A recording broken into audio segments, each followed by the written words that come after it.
Nag yung pera mo. Hmm?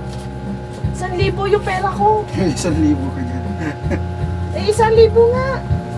100 lang yun, di ba? 1,000 nga yun. Inutang ko nga yung kay Ate Aw. 100 yun, di ba? Abi, akin na yung 1,000. 100 lang yun. 1,000 nga yun.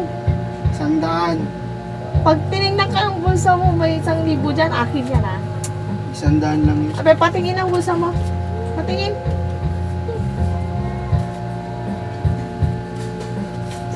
Oh. Akin to eh. Sabi ko sa'yo eh. Oh, Sa akin yan. 1,000 yung pera ko. Akin to. Oh, napakasinungaling. Sinungaling Sa akin kayong yan. dalawa ha. Sa akin Hindi. yan. Sa akin. 1,000 yung pera ko. Sa akin na to.